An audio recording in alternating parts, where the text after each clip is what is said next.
বেড়া বকরি ছেড়ে দিয়ে লক্ষ্য রাখো, আমার নবী বেড়া বকরি দুম্বা ছেড়ে দিয়ে ঘুমায়া থাকে। লোকেরা এসে খবর দেয়, খাদিজা গো, এমন রাখাল রাখছো, বেড়া বকরি দুম্বার দিকে খবর নাই, ঘুমায়া থাকে। তাই নাকি? মা খাদিজা একদিন রওনা হলেন, দেখি কি করে ঘুমায়। যাইয়া দেখে বেড়া বকরি দুম্বা ছেড়ে দিয়ে আমার আপনার নবী ঘুমিয়েছে। বড় বড় অজগর সাপ এসে নবীজির মাথার উপর ফনা ধরে ছায়া দিতেছে। খাদিজা বলেন, না না, এই রাখালের বকরি জংলার বাগে নিবে না। খাদিজা বাড়ির দিকে যায় আর ফিরা ফিরা চায়, এটা কেমন রাখাল রে?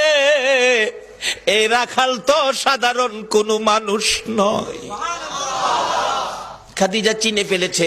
বেড়া বকরি দুম্বা নিয়ে বাড়িতে আসতে বলো আমার রাখালকে।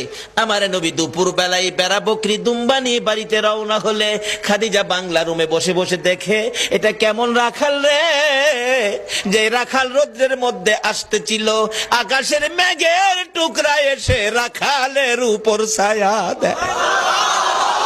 খাদিজা বলেন, মাবুদ, মাবুদ রে, এটা কেমন রাখাল আমার বাড়িতে? নিশ্চয়ই উনি সাধারণ কোন মানুষ নয়, নিশ্চয়ই কোন মহামানব হবে।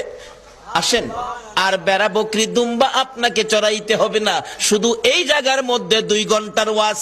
এই জায়গায় কি ঘটনা ঘটেছে আজকে এই নবীরে চিনি না, যারা চিনেছে তাদের জীবন ধন্য হয়েছে।